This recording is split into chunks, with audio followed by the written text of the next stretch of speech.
Hello everyone! Welcome to Stampin' 101, the ink. I'm Vicki Heavner, and today we're going to talk about 5 different types of ink that are available through Stampin' Up. We're also going to discuss how you can use them in your crafting and card making. So we're going to get right into it. The first kind of ink that we'll discuss today is the classic Stampin' Pad. Now this is a water-based dye ink, and we use it for general stamping on cardstock. Specifically to Stampin' Up, they offer 50 colors in 4 color families and 2 in-color families. The 4 color families have 10 colors each, and the 2 in-color families have 5 colors each. One of those color families, one of the in-color color families, rotates out every year to keep the colors fresh. The purpose of this is to make sure that they stay on trend. Another thing that is available are ink refills, and you can use these to replenish your classic Stampin' Pads and even for other techniques, which is kind of fun. I do want to show you how to open the stamp pads, specifically the classic Stampin' Pad. What you're going to do is you're going to pull it up, flip it over, and then you're going to push it back in. And that's going to give you a nice base to push when you're stamping. And keep in mind, it's a foam pad, which is different from the older Stampin' Up ink pads, and so you want to just tap your stamp very lightly onto the pad. You can see here I have some extra ink I've taken from an ink refill, and I've used that for watercoloring. Yeah, so you can do a lot of fun things with that.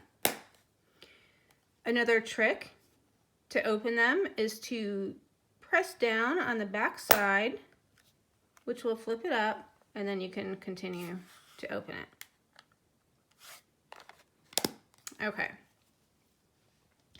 So the next ink we're going to talk about is the Memento Black ink. And these 2 inks are really the heart and soul of stamping and card making, in my opinion.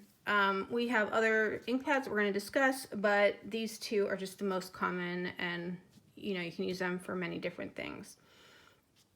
What's important to know about this is that the Memento Black is a archival ink, so you can use it in your scrapbooking.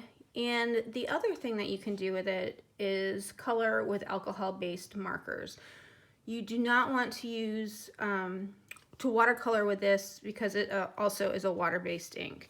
And I can show you, that just pulls open, and it's a like a canvas pad. I don't know what the word is, but so it's harder, so you're going to be able to stamp harder on that with your stamps. The next ink that we're going to talk about is StazOn ink. Now, StazOn definitely has specific purposes. It is permanent. You can use it on really almost anything. You can use it on your window sheets, glossy cardstock, glass, candles.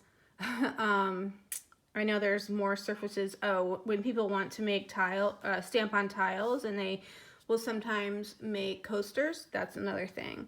So if you're looking to stamp and make more of a project, this is probably what you're looking for. Keep in mind, I know I already said that it's permanent, and it does require a special cleaner. So StazOn the cleaner gets it off pretty well. It can stain your stamps, but it won't hurt them. This is used most commonly, I think, in stamping for watercoloring. So it's definitely one that you want to add to your collection fairly soon. It's, I'll show you, it has a protective little plastic piece, and it's reminiscent of the Memento ink pad. Now, the next ink that we'll talk about is the Versamark ink. So the Versamark ink pad is a lot of fun. You can get a lot of uses out of it. It's a watermark stamp pad. So that's the what the purpose of a Versamark ink is to give you a watermark look on your paper. But we have found that it stays wet longer, so we use this for embossing often. So you can see it's actually just clear ink, and when you stamp it on the paper, it gives a watermark effect, and I know that we've talked about that. And again, it stays wet for heat embossing, so you can use any color of embossing powder with that, which is nice. So it you know, lends a variety of options for your stamping and card making. The last one that we're going to talk about today is we have what we call the Whisper White pigment ink, and this primary purpose really is also for embossing, because it's very similar to the Versamark in that it stays wet and it holds onto the embossing powder. But you can also just stamp with it. I guess the big thing is you want to allow this time to dry before you, you know, you put the card in a pile or you layer things, you know, because it might smudge for a little while until it dries. It is also a foam pad, and it actually comes uninked. I've had mine for a while, so it's clearly inked.